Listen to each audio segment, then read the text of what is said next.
నమస్తే, welcome to Disha TV. ప్రస్తుతం మనతో పాటు ప్రొఫెసర్ గాలి వినోద్ కుమార్ గారు ఉన్నారు. ఈ మధ్యకాలంలో జాతీయ అంతర్జాతీయ రాష్ట్రంలో చాలా అంశాలు కూడా ప్రస్తావనకు వస్తున్నాయి. వారి యొక్క విశ్లేషణ తెలుసుకునే ప్రయత్నం చేద్దాం. సార్ నమస్తే. సార్ నమస్తే సార్. ముందుగా తెలంగాణ రాష్ట్రంలో నీటి అంశాల వస్తు చాలా ప్రస్తావనకు వచ్చింది. కృష్ణా జలాల అంశం అయితే, ఇక నీటి వాటాల విషయంలో ఇక ప్రతిపక్షాలు వర్సెస్ అధికార పార్టీ అన్నట్టుగా అసెంబ్లీలోనూ బయట చర్చ జరుగుతుంది. ఏం చెప్తారు సార్? నిజంగా బీఆర్ఎస్ తప్పిదం ఉందా, లేకపోతే 2 ఏళ్ల పరిపాలనలో నీటి వాటాల విషయంలో కాంగ్రెస్ నిర్లక్ష్యం చేస్తుందా? ఎవరిది తప్పు? అసలు ఈ విషయం ఎంతవరకు కరెక్ట్ ఈ అంశంలో? ఈ విషయంలో బీఆర్ఎస్, కాంగ్రెస్, బీజేపీ 3 తప్పిదాలే చేస్తున్నాయి. ఎందుకంటే నేను 2004లో అనుకుంటా, 2004లో మొదటిసారిగా ఉద్యోగులతో జయశంకర్ గారు ఒక సమావేశం పెట్టాడు. పెట్టినప్పుడు నేను అడిగాను సార్, నీళ్లు నిధులు నియామకాలు కదా ట్యాగ్ లైను, నీళ్లు లేని భూమి లేని ప్రజలకు నీళ్ళ గురించి ఎందుకు సార్? 25% కూడా భూమి లేదు, 90% ప్రజల దగ్గర. సో వాళ్ళకి చెరువులు సరిపోతాయి, ఉన్న చెరువులలో నీళ్ళు సరిపోతాయి. ఓకే, అవే ఎక్కువ అవుతాయి అక్కడ ఊర్లలో, చెరువులలో. ఇంకా అదనంగా ఈ కాలువలు కట్టి డబ్బులు పెట్టి వచ్చిన భూములకు ఎవరి భూములు ఉన్నాయి? కృష్ణా గోదావరి పరివాహక ప్రాంతాల చుట్టూన్న భూములు ఎవరి? ఆ చుట్టూన్న భూములు దొరలై, సంపన్నులై, పటేళ్ళై. సో ఈ వాళ్ళ కోసమా ఈ నీళ్ళ ఉద్యమం? ఇప్పుడు నీళ్ళు, భూమి ఉంటే నీళ్ళు కావాలి. అసలు భూమి లేదు, నీళ్ళు ఎందుకు? దానిపై రాజకీయాలు, దాని మీద కోట్ల రూపాయల వృధా చేస్తుంది. ఎవరి కోసం అంటే భూస్వాముల కోసం. ఇది భూస్వాముల పథకం సార్. దయచేసి నీళ్ళు అనే అంశాన్ని ఒకసారి పరిశీలించాలి. ఫస్ట్ భూమి పంపకం చేయాలి అని చెప్తే, బాబు మా ఎజెండాలో అది లేదు అని అన్నాడు. ఓకే. తర్వాత లెక్కలు ఉన్నాయా సార్, బహుజనుల దగ్గర ఎంత భూమి ఉందో లెక్కలు ఉన్నాయా అని అడిగా. లేదన్నాడు. మరి ఇక మీరెట్లా సిద్ధాంతకర్త అవుతారు సార్ అన్న. సిద్ధాంతకర్తకు ఎప్పుడు కూడా ఒక కాంప్రహెన్సివ్ ఐడియాలజీ ఉండాలి. 93% ఉన్న బహుజనుల మీద అవగాహన లేకపోతే, వాళ్ళకు సంబంధించిన విషయాల పట్ల అవగాహన లేకపోతే అది చాలా ఇబ్బందికరం. నేను అదే అంటండి, వాళ్ళ నీళ్ళ మీద నీచ రాజకీయాలు చేస్తున్నాయి బీజేపీ, బీఆర్ఎస్, కాంగ్రెస్. దాన్ని ఆర్పీఐ పార్టీ అధ్యక్షునిగా తీవ్రంగా నేను దాన్ని ఖండిస్తున్నా. ఎందుకంటే ఇప్పుడు వాళ్ళు నీళ్ళ మీద రాజకీయాలు చేసి, నువ్వు కాళేశ్వరం మీద రాజకీయం చేసినావు. కాళేశ్వరం మీద 1,00,000 కోట్లు మింగిండు, 1,00,000 కోట్లు మింగిండని నువ్వు పెద్ద దాని మీద కమిషన్ వేసి, దాన్ని కథలు చేసి, కార్యక్రమం చేసి, ఒక ఎఫ్ఐఆర్ అయినా బుక్ చేసినావా? ఒక ఎఫ్ఐఆర్ బుక్ అయిందా? అరెస్ట్ అయిందా? ఎవరు? కేసీఆర్ అరెస్ట్ అయిందా? కేటీఆర్ అయినా అరెస్ట్ అయిందా? 2 ఏళ్ళ నుంచి బతుకుంటాను కదా ఈ అంశం. ఎవరిని పంపిపెట్టడానికి ఈ కథలన్నీ? ఇప్పుడు 1,00,000 కోట్ల అదే కాలే అక్కడ. అది ప్రాజెక్టు మొత్తం ఎక్స్పెండిచరే 98,000 కోట్లు, 96,000 కోట్ల ప్రాజెక్టు. 1,00,000 కోట్లు అవినీతి జరుగుతుంది అంటే ఇది రాజకీయం కదా. ఓకే. రెండవది, ఇప్పుడు కూడా టీఎంసీల అంశానికి వస్తే కూడా పంపకాలు ఎవరు చేయాలి? నీటి పంపకం అనేది రాష్ట్రాలు చేస్తాయా? కేంద్రం చేయాలి. అవునా? నీటి పరివాహక ప్రాంతం ఎంత? ఆ పరివాహక ప్రాంతం చుట్టూ ఉన్న భూములు ఎంత? ఆ భూములు ఆంధ్రాలో ఎన్ని ఉన్నాయి, తెలంగాణలో ఎన్ని ఉన్నాయి? వీటన్ని లెక్కలు తీయాల్సింది ఎవరు? కేంద్రం. సో కేంద్రం తీసి దాని మీద ట్రిబ్యునల్స్ ఆల్రెడీ ఇప్పుడో వేసినాయి. ట్రిబ్యునల్ ఎన్నో తీర్పులు ఇచ్చినాయి. ఆ ట్రిబ్యునల్ ప్రకారంగా నీటిని పంపకం చేయాల్సింది కేంద్రమా, రాష్ట్రాలా? కేంద్రం. మరి కేంద్రం తప్పిదం కదా ఇది.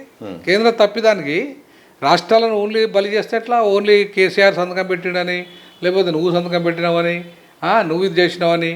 ఇద్దరు దొంగలే. కాంగ్రెస్ 10 ఏళ్ళు అధికారంలో ఉన్నప్పుడు ఏం చేయలేదు. అవునా? ఇప్పుడు నువ్వు రాష్ట్ర విభజన చేసింది ఎవరు? బీజేపీ, కాంగ్రెసా? కాంగ్రెసే కదా. మరి రాష్ట్ర విభజన చేసినప్పుడు రాష్ట్రాల్లో నీటి పంపకాల విషయంలో చాలా క్లారిటీగా చట్టంలోనే తేవాలి. ఎందుకు తేలే నువ్వు? విభజన హామీలలో చట్టంలోనే ఒక చట్టం తేవాలి కదా. ఈ నీళ్ళు నిధి ఇంత, ఈ నీళ్ళు నిధి ఇంత అని పడేయాలి కదా. ఎందుకు చేయలే? క్యాపిటల్ సిటీ గురించి అమరావతి, ఇప్పటికీ కూడా అమరావతి క్యాపిటలా కాదా అనేది ఇంకా సంశయమే కదా అక్కడ. ఈ తప్పిదం ఎవరిది? కేంద్రాంది. అంతేకాకుండా ఇప్పుడు ఈ 2 రాష్ట్రాలు విభజించినప్పుడు ఇక్కడ కొన్ని ఇన్స్టిట్యూషన్స్ పెడతానన్నారు, అక్కడ కొన్ని ఇన్స్టిట్యూషన్స్ పెడతాన్నారు, కొన్ని ఇండస్ట్రీస్ చేస్తాను. తేంది ఎవరు?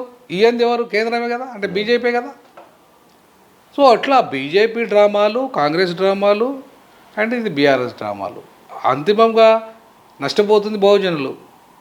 అంతిమంగా వీళ్ళ డ్రామాలకు బలవుతుంది వాళ్ళు. వాళ్ళ అధికారం తీసుకుంటారు, వీళ్ళని ఓట్లు వేయించుకుంటారు. ఇవాళ ఇట్లాంటి చిల్లర నీచ రాజకీయాలు చేస్తూ ఉంటారు. అసలు ఈ నీటి రాజకీయం అనేది 93% ఉన్న తెలంగాణలో బహుజనులకు అవసరం లేని మ్యాటర్ ఇది. వీళ్ళు డైవర్ట్ చేసే మ్యాటర్ ఇది. అసెంబ్లీ ఇలా ఎవరి సొమ్ము? రోజుకు లక్షల రూపాయలు, కోట్ల రూపాయల ఖర్చు, నీ సెక్యూరిటీ ఖర్చు, నీ అసెంబ్లీ ఖర్చు, ఇదంతా ఎవడి సొమ్ము? ఆ టైం అంతా వృధా చేసుకుంటా నువ్వు బైకాట్ చేసినవి ఇలా. అదే సార్, ఇదే అంశం మాట్లాడతా. నీళ్ళ విషయంలో మేము యుద్ధం చేస్తాము, అసెంబ్లీ వేదిక కూడా సర్కారును సవాల్ చేస్తామన్న బీఆర్ఎస్ ఈరోజు ఉన్నపలంగా బైకాట్ చేసింది. కేసీఆర్ అసెంబ్లీకి వస్తారనుకున్నారు, చాలామంది ప్రిపేర్ కాండి అధికార పార్టీ అని చెప్పారు. కేసీఆర్ గారు ఫామ్ హౌస్కి వెళ్ళిపోయారు. ఒకవైపు ఇక వాళ్ళ అధికార పార్టీ పీపీటీ ప్రజెంటేషన్ చేసింది. ఇక మేము 10 ఏళ్ల సమయంలో ఇదే అసెంబ్లీలో పీపీటీ ప్రజెంటేషన్ చేసింది కేసీఆర్, ఇదే అసెంబ్లీలో. అవునా? ఇదే ప్రతిపక్ష నాయకుడిగా రేవంత్ రెడ్డి ఉన్నాడు. ఇప్పుడు ఈయన పీపీటీ చేస్తాడు. అంటే ఎవరిని మాపే పెడతారండి మీ పీపీటీలతోని? ఎవరికి కొరుకుతుంది? ప్రజలకు ఏం కొరుకుతుంది మీ పీపీటీలతోని? ఈ అంశాన్ని తీసుకొచ్చిన బీఆర్ఎస్ అసెంబ్లీకి దూరంగా ఉంది. ఎందుకు ఉంటుంది? ఇప్పుడు బీఆర్ఎస్ ఎట్లా దూరం ఉంటుందండి? జీతం తీసుకుంటలేదు కేసీఆర్. కేసీఆర్ ఎవరినే సొమ్ము తీసుకుంటాడు జీతం? ఎందుకు రాడు అసెంబ్లీకి? ఎందుకు చర్చ పెట్టాడు? ప్రజల సొమ్ము తీసుకుంటాడు కేసీఆర్. ప్రజల సొమ్ము జీతం తీసుకున్నప్పుడు నువ్వు ఎందుకు రావు? నువ్వు ఫామ్ హౌస్లో ఎట్లమంటావు? ఎవడిచ్చిండు నీకు అధికారం? ప్రజలు ఇచ్చారు. ఫామ్ హౌస్లో వండమని ఇచ్చారా? నువ్వు రావాలి అసెంబ్లీకి, మాట్లాడాలి అసెంబ్లీలో బైకాట్ చేసిపోయి నువ్వు ప్రజల దగ్గరికి పోతా, నేను ఆడ బహిరంగ సభ పెడతా, ఈడ బహిరంగ, ఎవరి కోసం బహిరంగ సభలు ఇవన్నీ? ఎవరిని ముంచడానికి? ఇంకా ముంచింది చాలనా? ధరణి పేరు మీద ఇవాళ మొత్తం దగా చేసి లక్షల కోట్ల భూములు, ఇవాళ 24 లక్షల ఎకరాల అసైన్ భూములు ఉంటే అవి కబ్జా చేసి 20 లక్షల ఎకరాల భూములు ఏమైనా తెలియదు. దాని మీద నేను మొత్తం యాజమాన్య హక్కులు కల్పిస్తాను. రేవంత్ రెడ్డి ఏం చేసిండు? ఇంతవరకు కలిపేలేదు. అసైన్ భూములు ఎవరి? పేదలై, ఎస్టీలై, బీసీలై, మైనార్టీలై. వీళ్ళ భూములు 70 ఇచ్చిన భూములు అండి అవి. ఇలా ఒక్కొక్క భూమికి ఎకరానికి 100 కోట్లు, 150 కోట్లు అయింది. అట్లాంటి భూములన్నీ కూడా వాళ్ళ పేర్ల మీద లేకుండా 22A కింద వాళ్ళు దాన్ని ప్రభుత్వ భూమిగా ప్రకటించుకొని నిషేధించే జాబితాలో పెట్టేసి లక్షల ఎకరాల భూములన్నింటినీ కూడా కబ్జా చేసి రియల్ ఎస్టేట్ వ్యాపారం చేసుకొని కోట్లు సంపాదించారు. ఒక్కొక్కరు కొడితే ఎన్ని డబ్బులు అంటే అన్ని డబ్బులు ఉన్నాయి ఇప్పుడు ఒక్కొక్కరి దగ్గర. ఈయన కేసీఆర్కు, హరీష్ రావుకు చెప్పులు గతిలేనికి ఇదే హాస్టల్లో, ఇదే ఉస్మానియాలో ప్రొఫెసర్గా పనిచేస్తున్నప్పుడు హరీష్ రావు ఉద్యమ సమయంలో వచ్చినప్పుడు చెప్పులు చక్కగా గతిలేవు. ఎక్కడి వాళ్ళు 1000 కోట్లు? కేటీఆర్కి ఎక్కడి? కేసీఆర్కి ఎక్కడి? బీడీలు దాగే కేసీఆర్. ఉద్యమ సమయంలో మాలాంటి వాళ్ళు డీజిల్ పైసలు ఇస్తే నడిపిన కేసీఆర్. మీరు ఇచ్చారా అప్పట్లో? మేము మాలాంటి వాళ్ళ ఉద్యోగస్తులను సాయం చేసిన కేసీఆర్. మరి వాళ్ళకి ఇక్కడ లక్షల కోట్లు ఎక్కడి? ధరణి పేరు మీద ఇలా మొత్తం పేదల భూములని కబ్జా చేసి ఇలా ఈయన భూభార్య పేరు మీద ఈయన చేస్తాడు. ఈయన కుటుంబం, ఆయన కుటుంబం మొత్తం తెలంగాణ భూములన్నింటినీ కబ్జా చేసి పడేసారు. చేసేసి ఇలా లక్షల కోట్లు సంపాదించారు ఒక్కొక్కరు. మళ్ళీ ఇప్పుడు ఆ భూములన్నీ నీళ్ళు వస్తే వెళ్ళిపోతాయి మళ్ళీ వీళ్ళకే కదా. సో కాబట్టి ఇది వ్యాపారుల కోసం, సంపన్నుల కోసం, డబ్బున్నుల కోసం, భూస్వాముల కోసం, అగ్రవర్ణ సంపన్నుల కోసం. ఇదే సందర్భంలో జాగృతి అధ్యక్షురాలు ఎమ్మెల్సీ కల్వకుంట్ల కవిత జనం బాటపట్టారు. ఏకంగా బీఆర్ఎస్ను టార్గెట్ చేస్తూ సొంత నాన్నను అలాగే వాళ్ళ అన్నను హరీష్ రావును టార్గెట్ చేస్తూ విమర్శలు చేస్తారు. ఇటు బీజేపీని సమాంతరంగా కాంగ్రెస్ను, బీఆర్ఎస్ను అంశాల వారీగా మాట్లాడుతున్నారు. ఒకప్పుడు బీఆర్ఎస్లో పనిచేశారు. ఇప్పుడు కవిత చేసిన వ్యాఖ్యల్ని ప్రజలు రిసీవ్ చేసుకుంటారా? ఆమె మార్గం అనేది ఒకసారి చూస్తే మాత్రం ఇక దాదాపు వచ్చే ఎన్నికలు ఆమె పార్టీ పెట్టబోతుంది, పోటీ చేయబోతున్నట్టు కూడా సంకేతాలు కూడా ఇచ్చారు. మీకున్న అనాలిసిస్ ఏంటి? ఇప్పుడు కవిత శుద్ధపూస కాదు. ఆమె అధికారంలో వాళ్ళ నాన్న అధికారంలో ఉన్నప్పుడు ఏ ఒక్కరోజు ఎందుకు మాట్లాడలేదు? ఇదే నిజంగానే ఆమె శుద్ధపూస అయితే మాట్లాడాలిగా. అవినీతి ఇప్పుడు మాట్లాడుతున్నావే నువ్వు, మరి అప్పుడు నీకు తెలియదా ఇవి జరుగుతున్న సంగతి? తెలుసు కదా. నీవు షాపులలో పోయి బంగారం షాపు పోయి మొత్తం బంగారం అంతా తీసుకొచ్చుకున్న దానివి. ఇలా నీకు ఎక్కడండి దుబాయ్లో బుర్జ్ ఖలీఫాలో అపార్ట్మెంట్లు 100 కోట్లు పెట్టి తీసుకునేంత పైసలు ఎక్కడండి? లిక్కర్ స్కామ్లో వందల కోట్ల రూపాయలు దాని స్కామ్ జరిగితే దాంట్లో నీ పాత్ర ఎట్లుంటుందండి? నీకు రేవంత్ రెడ్డికి వ్యాపార లావాదేవీలు లేవా? ఇప్పటికి నడుస్తలేవా మీకు? అంటే మీరు మొత్తం కుమ్మక్కై మీరు మీ అన్నదమ్ముల ముచ్చట పంపకాల దగ్గర లొల్లిచ్చి ఇవాళ ఆ పంపకాల లొల్లి కాస్త రాజకీయంగా మారి ఈ ఈ పంపకాల లొల్లిలు దోపిడీ లొల్లిలు ఇదంతా అక్కడ జగన్మోహన్ రెడ్డి చేసిన దోపిడీకి ఆల పంపకాల లొల్లి, ఇక్కడ కేసీఆర్ చేసిన దోపిడీకి కేసీఆర్ చేసిన దోపిడీకి ఈడ పంపకాల లొల్లి. మీ పంపకాల లొల్లి కాస్త అదేదో ఆ తెలంగాణ ఆత్మగౌరవం అన్నట్టుగా, కవితమ్మ మొత్తం జాగృతి చేస్తున్నట్టుగా, కవితమ్మ మొత్తం ఇలా మొత్తం సామాజిక తెలంగాణ అనగానే పోయి మొత్తం బహుజనుల దబ్బా కవితమ్మ ఎంత గొప్ప సామాజిక తెలంగాణ అంటుంది, దొరసాని తెలంగాణ అంటలేదు అనికే మేమంతా పోయి కవితమ్మ గొప్ప నాయకురాలు, కవితమ్మ అంత ఇక నీతి మంత్రాలు లేదు, కవితమ్మ అంత సామాజిక న్యాయవేత్త లేదని పోయి మేము పొగడల్లా. సో కాబట్టి కవిత కూడా వాళ్ళ శిష్యురాలే, వాళ్ళ భాగస్వామియే ఈ దోపిడీలో, నీళ్ళ దోపిడీలో, నిధుల దోపిడీలో, సంపద దోపిడీలో, అధికార దోపిడీలో వాళ్ళకి ఎంత భాగస్వామ్యం ఉందో ఈమె కూడా అంతే భాగస్వామ్యం ఉంది. కాబట్టి ఈమె చెప్పే నీతి వాక్యాలకు తెలంగాణ ప్రజలు ఇచ్చి ఏవో ఈమెను ఆదరించి రేపు అధికారం ఇస్తారనేది కళ. అది కవితమ్మ కళగా చూసుకోవాలి. పార్టీ పెట్టినా సరే ఏం పెట్టినా సరే ఇలా తెలంగాణ ప్రజలు నమ్మే పరిస్థితిలో లేరు. బీఆర్ఎస్ అధినేత మాజీ ముఖ్యమంత్రి ఇక నేను జనంలోకి వస్తాను, ప్రజా సమస్యలను ప్రస్తావిస్తాను, కాంగ్రెస్ విధానాలను ఎండగడతానని కూడా చెప్పారు. నిజంగా బయటకు వచ్చే పరిస్థితి ఉందా? ఆయన ఇక ఉద్యమాలు చేసే పరిస్థితి కానీ ప్రజల్లో రెగ్యులర్గా సభలు సమావేశాలు ఆయనకు ఇప్పుడు టైంపాస్ కాక వస్తే రావచ్చు బయటికి. ఏమి ఆయనే ఇప్పుడు ఆయనే చెప్తున్నాడు, ఎవరు రేవంత్ రెడ్డి డైరెక్ట్ చెప్తాడు ఆయన, అరే మీకు ఆయన ప్రతిపక్ష నాయకుడి హోదా తీసుకోవాలని మీ నాయనను కథం చేయాలని చూస్తారా మీరని చెప్పి ఎంత అసెంబ్లీలోనే మాట్లాడింది కదా ఎంత చూసినాం కదా మనం. సో కాబట్టి ఒకవైపు కొడుకు బిడ్డ మధ్యలో కొట్లాట, అల్లుని కొడుకు మధ్యలో కొట్లాట, ఆయన పోతే ఆయన కుర్చీని సంపాదించే కొట్లాటలో వాళ్ళు ఉన్నారు అక్కడ కుటుంబం అంతా. సో ఈ స్థితిలో ఈయనప్పుడు బయటికి రాణిత్తరా వాళ్ళు, బయటకు వచ్చినా కూడా ఈయనను నిలగనిస్తారా అంటే కొంచెం అది ఎంతైనా కష్టమే. ఆయన హెల్త్ కూడా పెద్దగా సహకరించకపోవచ్చు.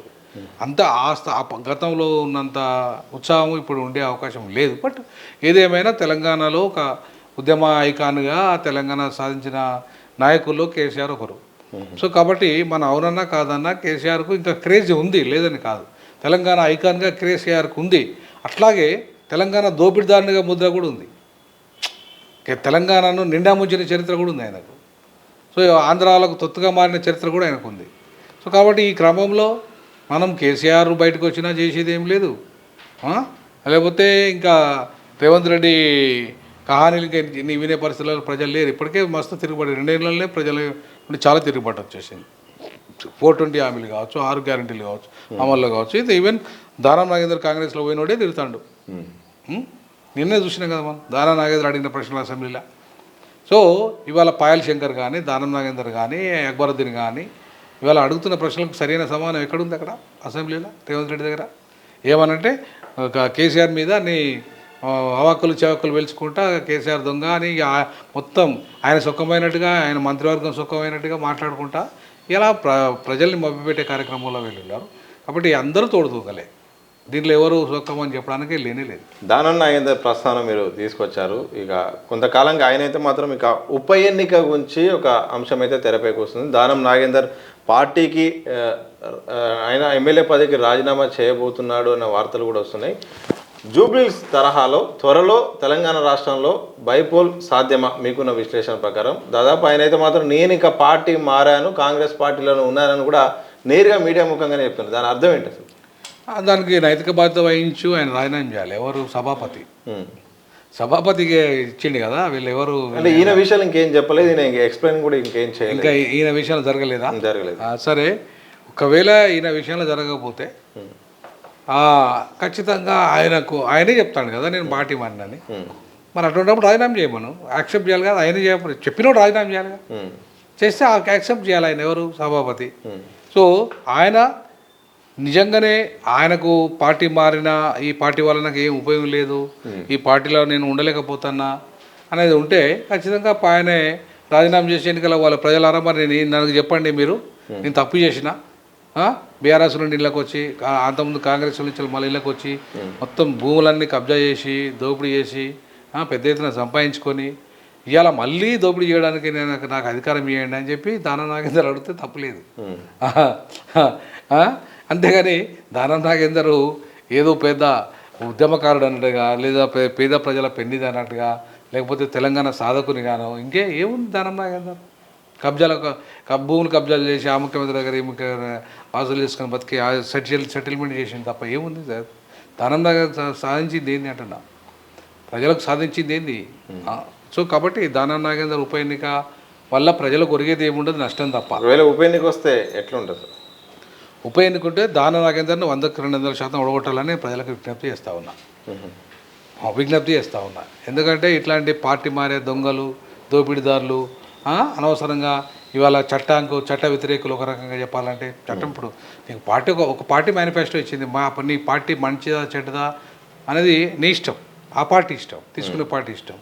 బట్ దాంట్లో గెలిచినాక ఆ పార్టీకి రాజీనామా చేసి నువ్వు ఇంకో పార్టీ లేవు, దానికి ఎవరో కాదన్నారు నేను.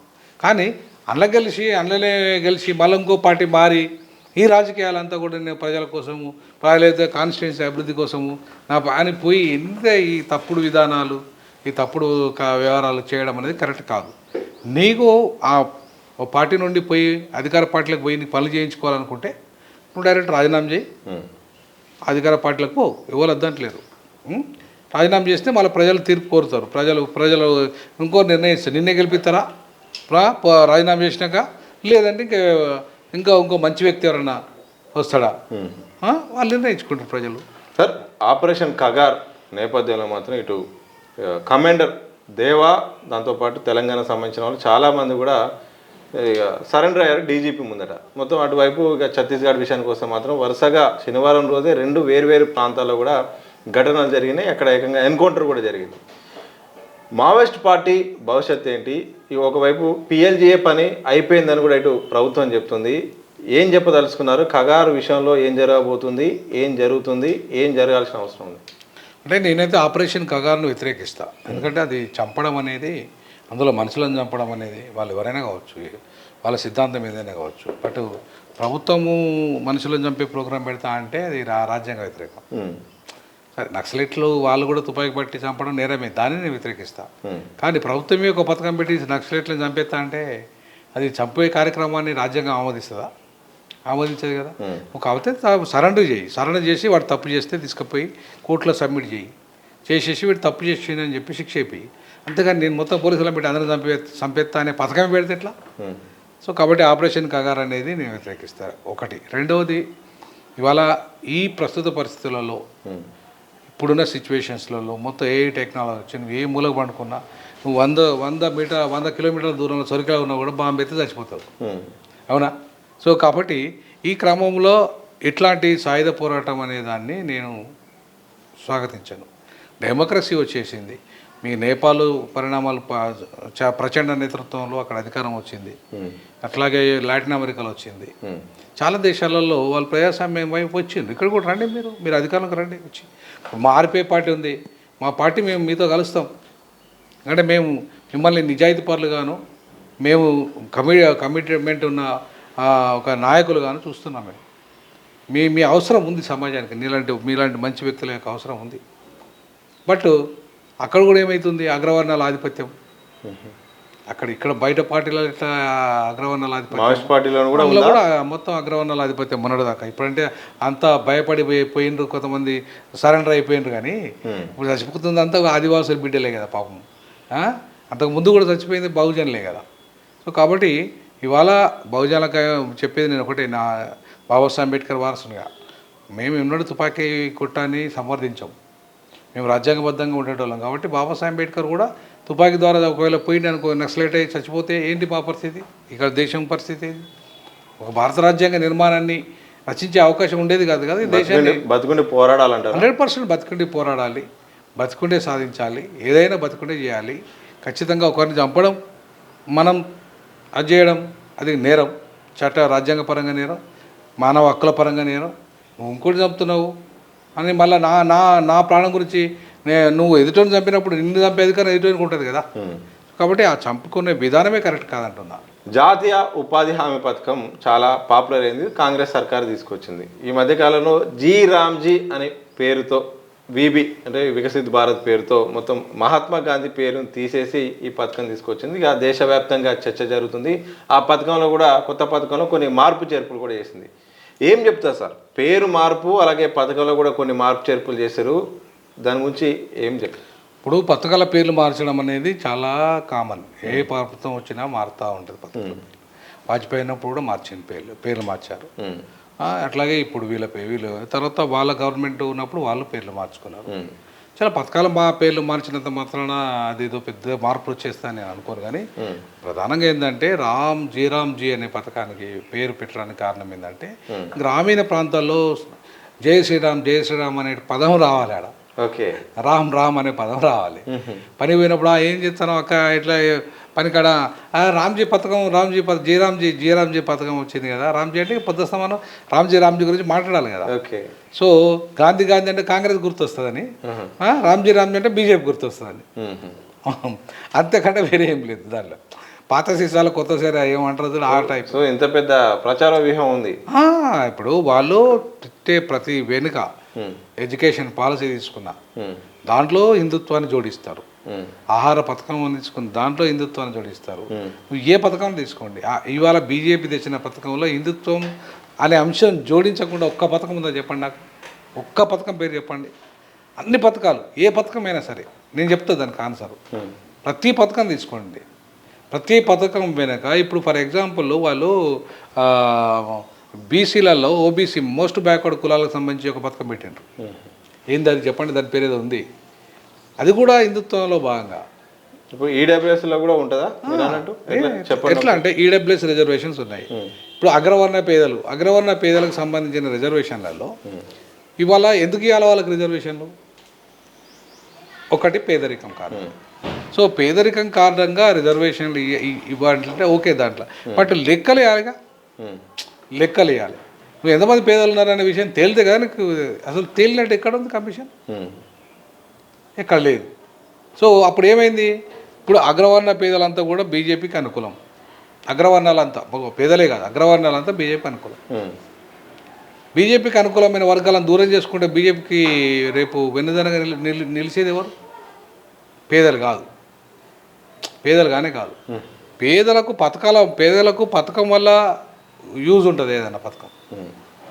కానీ ఇవాళ అగ్రవర్ణ పేదల పేరు మీద బీజేపీ అగ్రవర్ణాలకు అడ్డగా నిలబడినప్పుడు మార్వాడీలు, గుజరాతీలు, రాజస్థానీలు ఇవాళ వాళ్ళంతా కూడా ఎవరైతే ఉన్నారో ఫస్ట్ వివిధ రాష్ట్రాల్లో మొత్తం దేశంతో విస్తరించిన వాళ్ళు వీళ్ళ అగ్రవర్ణాల పేదల పేరు మీద వాళ్ళు సర్టిఫికేట్ తీసుకొని అక్కడ ఉద్యోగాలు సంపాదిస్తున్నారు. ఇవాళ ఆ పథకంతోనే దాని వల్లనే ఈడబ్ల్యూఎస్ వల్లనే ఇలా మార్వాడీలకు ఉద్యోగాలు వస్తున్నాయి, ఇక్కడ గుజరాతీలకు ఉద్యోగాలు వస్తున్నాయి. ఇక్కడ వాళ్ళ జనాభాను 6% ఎక్కువ చూపించింది ఎవరు? రేవంత్ రెడ్డి. 6% ఉత్తరాది వాళ్ళ జనాభాను. ఓకే, అది అంత అగ్రవర్ణాలే కదా వాళ్ళంతా. ఇలా అగ్రవర్ణాల జనాభా పెరిగిందని చెప్పి లెక్కలు ఎవరు చూపించిండి అని కూడా రేవంత్ రెడ్డి వీలే. అది ఈడబ్ల్యూఎస్లో భాగంగా వచ్చింది. రేపు ఇదే అగ్రవర్ణాల పేరు మీద ఆయన ఇక్కడ వాళ్ళ రెడ్లకు కూడా లెక్కలు ఇచ్చుకున్నాడు.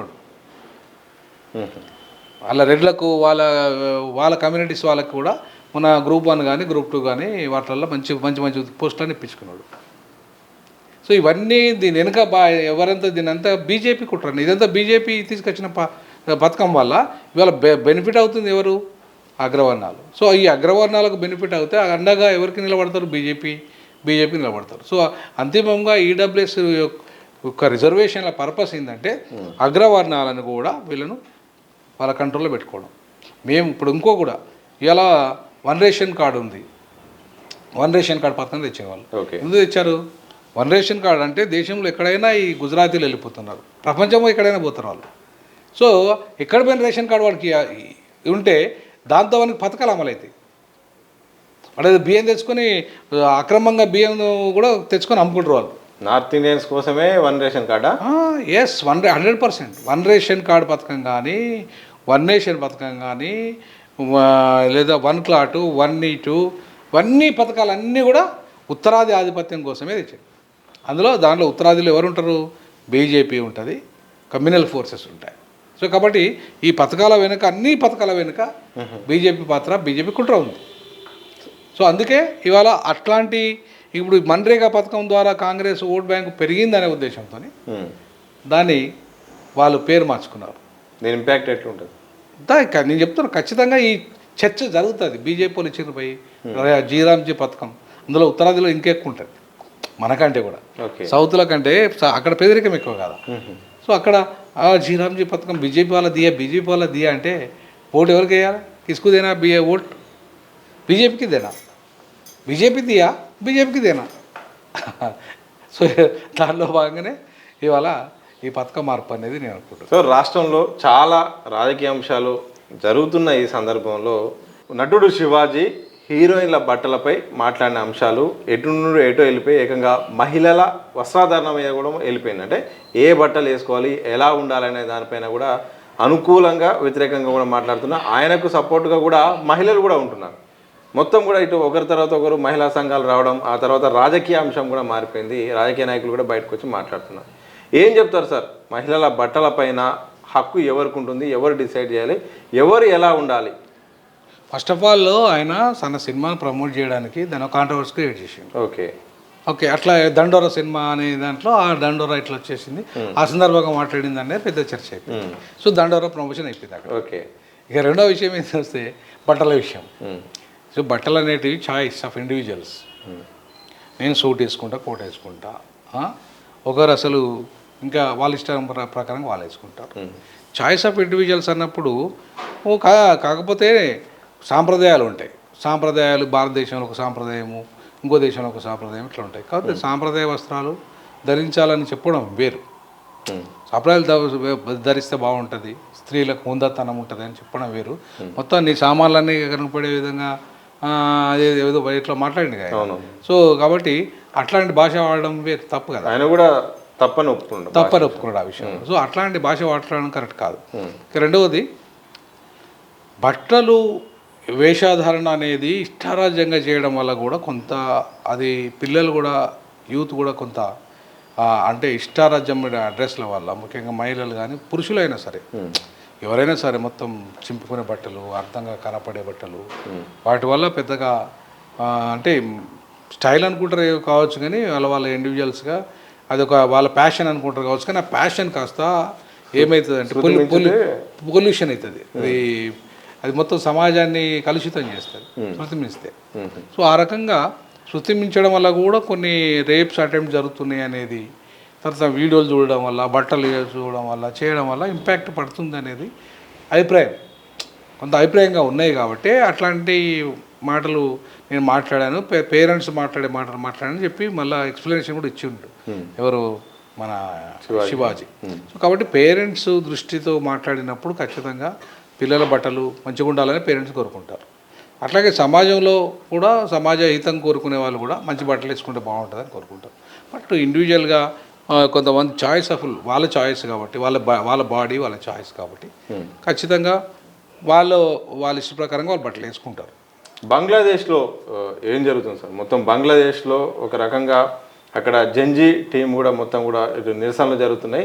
హిందువులే టార్గెట్గా అక్కడ జరుగుతున్న హింస జరుగుతుందని కూడా ప్రచారం జరుగుతుంది. నిజంగా బంగ్లాదేశ్లో జరుగుతున్న పరిణామాలు భారత్పై ప్రభావం చూపే అవకాశం ఉంటుంది? తప్పకుండా చూపిస్తాయి. చుట్టుపక్కల ప్రాంతాలు ఇప్పుడు మొన్న నేపాల్లో జరిగింది, ఇవాళ బంగ్లాదేశ్లో జరుగుతుంది.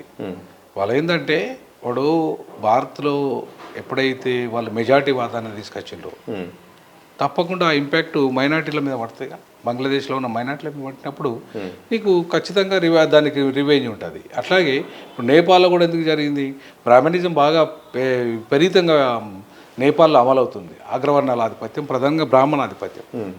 సో కాబట్టి దాన్ని భరించలేని బహుజనులు అక్కడ భరించలేక తిరుగుబాటు చేసిండ్రు. సో కాబట్టి ఖచ్చితంగా తిరుగుబాటు అనేది ఎక్కడైనా వస్తుంది. ఎప్పుడు వస్తుంది? నిన్ను అణిచివేసినప్పుడు వస్తుంది. సో కాబట్టి ఇలా మెజారిటీ వాదం పేరు మీద, మతత్వం పేరు మీద, నీ మతం పేరు మీద ఇవాళ ఇతర మతాలను అణిచివేస్తానంటే వాళ్ళ నుండి తిరుగుబాటు వస్తుంది. బంగ్లాదేశ్లో జరుగుతున్న పరిణామాలు అది, గతంలో నేపాల్లో జరిగిన పరిణామాలు అది, రేపు భారతదేశంలో అంతర్గతంగా జరుగుతున్న పరిణామాలు కూడా దారితీస్తుంది. కాబట్టి ఎప్పుడైనా సరే మెజారిటీ మైనారిటీ వాదాన్ని తీసుకురావడం అనేది కరెక్ట్ కాదు. బీజేపీ మెజారిటీ పేరు మీద ఓట్లు సంపాదించవచ్చు కాక, కానీ హింసకు దారి తీయద్దు. అది నీ ఓట్ల రాజకీయాల కోసం నువ్వు మతాన్ని వాడుకోవడం వేరు. వాడుకోవద్దని చట్టం చెప్తుంది. ఏది సేమ్ పీపుల్స్ రిప్రజెంటేటివ్ యాక్ట్ చెప్తుంది, నువ్వు మతాన్ని వాడద్దు, కులాన్ని వాడద్దు, ప్రాంతాన్ని వాడద్దు, భాషను వాడద్దు. బట్ అవన్నీ వాడుతూ ఓట్లను సంపాదిస్తారు. సో ఈ క్రమంలో ఎప్పుడైతే మెజారిటీ వాదంతో ప్రపంచంలోనే మత హింసలో నంబర్ 1 దేశంగా మారిపోయింది భారతదేశం కూడా. ఆర్థిక అసమానతలో నంబర్ 1 దేశంగా మారిపోయింది. మరి నువ్వే ఇంత అంటే ఆకలి సూచికలో 123వ స్థానంలో ఉన్నావు. మరి ఇట్లాంటి దేశం మొత్తం అభివృద్ధి దేశంగా ఎట్లా మారినట్టు కాదు కదా. సో ఈ క్రమంలో బంగ్లాదేశ్ లాంటి దేశంలో నువ్వు బంగ్లాదేశ్ని కానీ లేకపోతే ఇప్పుడు ఈ దేశంలో జరుగుతున్న మైనార్టీల మీద జరుగుతున్న విషయం అంటే పాకిస్తాన్లో ఇంపాక్ట్ పడుతుంది, ఇటు బంగ్లాదేశ్లో ఇంపాక్ట్ పడుతుంది, ఇక్కడ బుద్ధిస్టుల మీద జరుగుతుంది, ఇక్కడ నేపాల్లో పడుతుంది, అటు బర్మాలో పడుతుంది, ఇటు భూటాన్లో పడుతుంది. ఖచ్చితంగా ఇవి జరుగుతాయి. కాబట్టి అన్ని మతాలను సమానంగా చూసినప్పుడు ఏ మతం ఇంకో మతాన్ని తిట్టదు, ఇంకో మతం మీద దాడి చేయదు. ఇదంతా దీనికి అందరికీ ప్రధాన కారణం ఏంటంటే బీజేపీ అనుసరిస్తున్న విధానాలు. సో అది ఈ హైందవ మతతత్వ ఎజెండాని అమలు చేస్తూ మైనార్టీల మీద హింసకు పాల్పడితే రేపు చుట్టుపక్కల ఉన్న దేశాలన్న మైనార్టీలన్నీ కూడా మనం తిరుగుబాటు చేసే అవకాశం ఉంది. కాబట్టి ఎప్పుడైనా సరే ఒక దేశం ఆశ్రిత దేశంగా ఉన్న దేశం ఎప్పుడు కూడా ఇప్పుడు పిల్లిని మనం వంటగా గదిలో వేసి చేస్తే తిరుగుబాటు చేస్తే ఏమవుతుంది, పిల్లి పులి అవుతుంది. అట్లనే అక్కడ బంగ్లాదేశ్ పరిణామాలు కానీ నేపాల్ పరిణామాలు కానీ రేపు భారతదేశానికి తీవ్ర విఘాతాన్ని కలిగిస్తాయి. కాబట్టి ఇప్పటికైనా ఆ విధానాన్ని రద్దు చేసుకొని పక్క దేశాలు చుట్టూ దేశాలతోని శత్రుత్వం కాకుండా మంచి కోఆపరేటివ్గా ఉండి ఆ మైనార్టీ మతాలతో కూడా వాటిని సఖ్యంగా ఉంటే ఖచ్చితంగా భారతదేశం కూడా మంచిగా ఉంటుంది, మనకు కూడా ప్రొటెక్షన్ ఉంటుంది. వెనిజులాలో ఏం జరుగుతుంది సార్? మొత్తం డ్రగ్స్ మా దేశానికి సరఫరా చేస్తుంది, అందుకోసం అని చెప్పి ఒక రీజన్ చెప్పి ట్రంప్ ఏకంగా వెనిజులా అధ్యక్షుడిని అదుపులోకి తీసుకున్నారు. మొత్తం ఇకపై వెనిజులా దేశం మా కంట్రోల్లో ఉంటుందని కూడా ఆయన ప్రకటనలు కూడా చేస్తున్నారు. నిజంగా ఎప్పటి నుండో ట్రంప్ ఎప్పటి నుండో వెనిజులా మీద కనబడ్డది ఆయనకు. ఎందుకంటే వెనిజులా దేశంలో ఫస్ట్ ఐడియాలజికల్గా వాళ్ళు మొస్ట్ కమ్యూనిస్ట్ ఐడియాలజీలో, ఏ దేశమైనా కమ్యూనిస్ట్ ఐడియాలజీలో ఉంటే వాళ్ళకి వ్యతిరేకమే. ఓకే. సో కాబట్టి మీరు వియత్నాం తీసుకోండి, అదే జరిగింది. పక్కకు ఏదైతే లెఫ్ట్ దేశాలు ఉన్నాయో ఆ లెఫ్ట్ దేశాలు అన్నిటి మీద అమెరికా పెత్తనం చేసింది. లెఫ్ట్ దేశాలే కాకుండా ఈవెన్ అరబ్ దేశాలలో కూడా తన మాట వినని ఏ దేశానైనా సరే ఏదో ఒక నెపంతో అది మానవ హక్కుల ఉల్లంఘన జరుగుతుంది అంటాడు, లేకపోతే అణ్వాయుధాలు ఉన్నాయంటాడు, లేకపోతే ఇక్కడ వెనిజులాలో డ్రగ్స్ సప్లై చేస్తుంది అంటున్నాడు. సో ఈ రకంగా ఏదో ఒక నెపం పెట్టి వాళ్ళ మీద ఆధిపత్యం చేసేసి ఆ దేశంలో సంపద మీద, ఆ దేశంలో గ్యాస్ మీద, పెట్రోల్ మీద, ఆ దేశంలో ఇవాళ ఇక్కడ నాకు ఏంది భారతరత్న మన నోబెల్ బహుమతి శాంతి బహుమతికి అడ్డం పడ్డాడని మోడీ మీద భారతదేశం మీద సుంకాలు విధించడం, యుద్ధం చేయలేక. సో ఈ రకంగా అమెరికా ఇప్పటికి కూడా ప్రపంచ పోలీసుగా వ్యవహరిస్తున్నది. ఇప్పుడు నీకేం అధికారం ఉందని నువ్వు కిడ్నాప్ చేస్తావని నీకేం పవర్ ఉంటుంది? ఇంకో దేశాధ్యక్షుని ఎట్లా కిడ్నాప్ చేస్తావు? లేదంటే ఇంకో దేశాధ్యక్షుని తీసుకుపోయి రాత్రి బాంబులు వేసి చంపుడు ఎక్కడిది? నీకు ఎవడిచ్చిన అధికారం? వాడు ఏమైనా నేరం చేస్తే అంతర్జాతీయ కోర్టు ఉంది, అంతర్జాతీయ న్యాయస్థానాలు ఉన్నాయి. అంతర్జాతీయ న్యాయస్థానాలు ఫిర్యాదు చేయి, వెళ్ళి వీడు తప్పు చేసిండు, ఈ మానవ హక్కుల ఉల్లంఘన చేసిండు, వీడికి ఇంతమంది చంపిండని ఒక ఫిర్యాదు చేయి. నువ్వెవడు వాడిని చంపడానికి? సో కాబట్టి ఇలా అమెరికా అనేది ఒక ప్రపంచ పోలీసుగా వ్యవహరిస్తూ మొత్తం ప్రపంచ నేరస్తునిగా కూడా ఉంది ప్రపంచంలో. కాబట్టి ఇట్లాంటి దుర్మార్గం ఎంతో కాలం కొనసాగదు. ఖచ్చితంగా చిన్న దేశాలన్నీ ఒకటైతే, బాధిత దేశాలన్నీ ఒకటైతే అప్పుడు అమెరికా ఉండదు. ఈ అమెరికా ముఖ చిత్రం మారిపోతుంది. ఆ పరిస్థితి భవిష్యత్తులో వచ్చే అవకాశం వచ్చేస్తుంది, గ్యారంటీగా వస్తుంది. ఎందుకు రాకూడదు? ఎందుకు రావాలనుకుంటున్నాం మనం? ఇప్పుడు ఖచ్చితంగా వస్తుంది. మీకు అక్కడ ఎప్పుడో వాటి మీద దాడులు జరిగినాయి చూడండి. ఎప్పుడు అమెరికా మీద దాడులు, ముస్లిమ్స్ చేశారు కదా దాడులు, వాళ్ళ మొత్తం బిజినెస్ దెబ్బతింది. కొంతకాలం మొత్తం ఇన్ఫ్లేషన్ వచ్చేసింది అమెరికా దేశం అంతా కూడా. వాళ్ళ బిజినెస్ అంతా దెబ్బతీసాం. ట్విన్ టవర్స్ను కూల్చి పడేసింది కదా అప్పుడు. దాన్ని ఏమంటారు కదా, పెంటగాన్ మీదనే చేసింది. పెంటగాన్ మీద చేశారు, ట్విన్ టవర్స్ మీద చేశారు. కాబట్టి ఇలా బిజినెస్ అనేది అంటే నువ్వు ఏ దేశంలో అయినా ఆధిపత్యం చేసి వాళ్ళని చంపుతా అంటే ఖచ్చితంగా అక్కడికి వెళ్ళి ఉగ్రవాదం మొదలవుతుంది, తిరుగుబాటు మొదలవుతుంది. ఆ తిరుగుబాటు కాస్త రేపు అమెరికా అంతర్గతంగా నష్టపోయే అవకాశం ఉంటుంది. ఇప్పటికే అమెరికాకు చాలా శిథిల దేశాలు ఉన్నాయి. సో కాబట్టి అన్ని నల్ల దేశాలు కానీ అరబ్ దేశాలు కానీ రేపు అన్నీ ఒక్కటే తిరుగుబాటు చేస్తే అమెరికా తట్టుకోలేదు. ఈవెన్ చైనా ఒక్కటి కరెక్ట్గా తిరుగుబాటు చేస్తే తట్టుకోలేదు అమెరికా. ఎందుకంటే చైనా ఇప్పుడు ఒక కమ్యూనిస్ట్ కంట్రీ, సరే సరే పూర్తి కమ్యూనిస్ట్ కాకపోయినా కూడా ఒక కమ్యూనిస్ట్ కంట్రీగా ఉంది. ఇవాళ ఖచ్చితంగా చైనా కనుక గట్టిగా నిలబడి కొట్లాడితే అమెరికా తట్టుకోలేదు. మొత్తం ప్రొడక్షన్ అంతా ఇక్కడే ఉంది, ఉత్పత్తి అంతా ఆపేసింది అనుకో అమెరికా. ఇక్కడ చైనా ఉత్పత్తులు ఆపేసి సప్లై చేయడం ఆపేస్తే అమెరికా క్లోజ్ తెల్లారే. బట్టలు కూడా దొరికాయి, కనీసం వేసుకునే బట్టలు కూడా ఉన్నాయి. అంత డిపెండ్ అయిపోయింది మొత్తం వస్త్ర మార్కెట్ అంతా కూడా నీకు అమెరికాలకు చైనా నుండే పోతుంది. మొత్తం చాలా వరకు ఉత్పత్తులన్నీ అక్కడికి పోతున్నాయి. మరి అటువంటిప్పుడు నువ్వు చైనా మార్కెట్ బంద్ చేసింది అనుకో, అప్పుడు ఏమైతే పరిస్థితి? సో కాబట్టి అమెరికా ఇప్పటికి కూడా బీ కాషియస్గా ఉండాలి. రేపు ఏ దేశంతోనైనా సహకారం తీసుకునే విధంగా ఇచ్చుకునే విధంగా ఉంటే తప్ప ఇట్లా శత్రుత్వం చేసి ఇంకా ఆధిపత్యం చేస్తా అంటే, గతంలో ట్రంప్ రాకముందు కూడా ఈ రకంగానే మొత్తం ప్రపంచం అంతా సైన్యాన్ని పంపించేసి ఆర్థికంగా తీవ్ర నష్టపోయింది అమెరికా. ఇప్పటికీ అమెరికాలో చాలా పేదరికం ఉంది. ఇప్పటికీ అమెరికాలో నిరుద్యోగం పెరుగుతుంది బాగా. అమెరికాలో ఇప్పుడు ఉద్యోగాలు కూడా తగ్గిపోయినాయి, ఒకప్పుడు అంతా లేవు. సో కాబట్టి బలవంతంగా ట్రంప్ పంపించేస్తున్నాయి వేరే దేశ పౌరులను. సో ఇంకా దుర్మార్గమైన పరిస్థితి వస్తుంది అమెరికాకు. ఆ రకంగా కాకుండా అమెరికంగా ఎవరైనా తప్పు చేస్తే ఒకవేళ నిజంగానే కూర్చున్నట్టు మాట్లాడు, లేదంటే అంతర్జాతీయ న్యాయస్థానానికి అప్పగించి నేరస్తుంది కాదు నువ్వెవడి శిక్షించడానికి అనేది నా అభిప్రాయం. Okay, thank you very much sir. ఇది ముఖ్యంగా ప్రొఫెసర్ గాలి వినోద్ కుమార్ గారితో ప్రత్యేకమైన ఇంటర్వ్యూ. మరో ఇంటర్వ్యూతో మళ్ళీ కలుద్దాం. అలాగే ఇలాంటి ఇంటర్వ్యూస్ కానీ ఇలాంటి కంటెంట్ కానీ మీకు నచ్చినట్టయితే దిశ టీవీని సబ్స్క్రైబ్ చేయండి. మా వీడియోలకు మీ విలువైన కామెంట్స్ ఇచ్చి ప్రోత్సహించే ప్రయత్నం చేయండి. చూస్తూనే ఉండండి దిశ టీవీ.